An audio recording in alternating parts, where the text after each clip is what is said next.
Guess what time it is? That's right. It's time for our daily lectionary reading for Saturday, August 29th.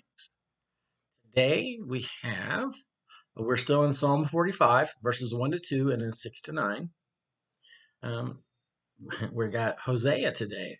Hosea 3, 1 to 5. I think that's the first we've been in Hosea since we started doing these readings out on video. And then our New Testament reading is John 18, 28 to 32. I have the wrong Bible translation. Give me 2 seconds here to fix it, to go back to the NRSV. I have the Common English Bible up. Psalm 45, Ode for a Royal Wedding. My heart overflows with a goodly theme. I address my verses to the king. My tongue is like the pen of a ready scribe. You are the most handsome of men. Grace is poured upon your lips. Therefore, God has blessed you forever. Your throne, O God, endures forever and ever. Your royal scepter is a scepter of equity. You love righteousness and hate wickedness. Therefore, God, your God, has appointed you with oil of gladness beyond your companions. Your robes are all fragrant with myrrh and aloe and cassia. From ivory palaces, stringed instruments make you glad. Daughters of kings are among your ladies of honor. And at your right stands the queen in gold of Ophir. Now, Hosea. Hosea is an interesting prophet, an interesting book of the Bible. Um, God told Hosea to marry a prostitute, to marry a wandering woman, uh, to symbolize God's relationship with Israel. So he married Gomer, who was indeed unfaithful, but it was all to illustrate God's relationship with Israel, that Israel was indeed unfaithful. That's where we're at today. We're at chapter 3, so we're jumping right into the middle of the book. Gomer at this point had left Hosea,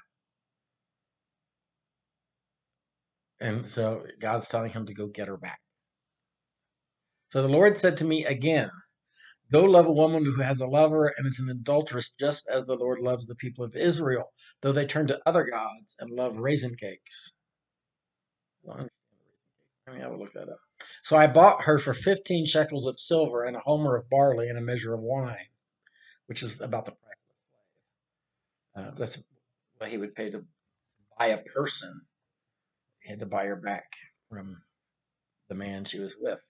And I said to her, you must remain as mine for many days. You shall not play the whore. You shall not have intercourse with a man, nor I with you. For the Israelites shall remain many days without king or prince, without sacrifice or pillar, without ephod or teraphim. And afterward, the Israelites shall return and seek the Lord their God, David their king. And they shall come in awe to the Lord and to his goodness in the latter days. And then we go to John, where Jesus is coming before Pilate.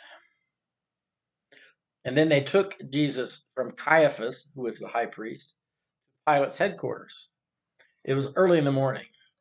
They themselves did not enter the headquarters so as to avoid ritual defilement and to be able to eat the Passover.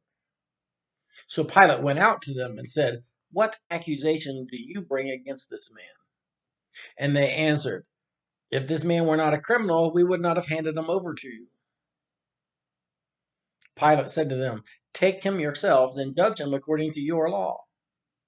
The Jews replied, we are not permitted to put anyone to death. This was to fulfill what Jesus had said when he indicated the kind of death he was to die. I think it also indicates that the religious elite here, the Pharisees and their I lost the word. The people they were working with, the scribes and the Pharisees, those are religious elite who were against Jesus, that they had been said They were told earlier that they were plotting to kill him, that they felt he needed to die. But this is kind of illustrating they don't have a charge to make against him. When Pilate says what charge accusation to bring me, they say, "Hey, if you weren't a criminal, we wouldn't bring him to you." Okay, um, but yet Jewish law does not permit them to crucify him. Uh, Now, remember, Mosaic law, there were things they could stone him for. They just did not have a charge that stoning, and plus they didn't want to do it over Passover. That's what you got going on there. That's our daily lectionary reading for Saturday, the 28th. I'll see you guys later.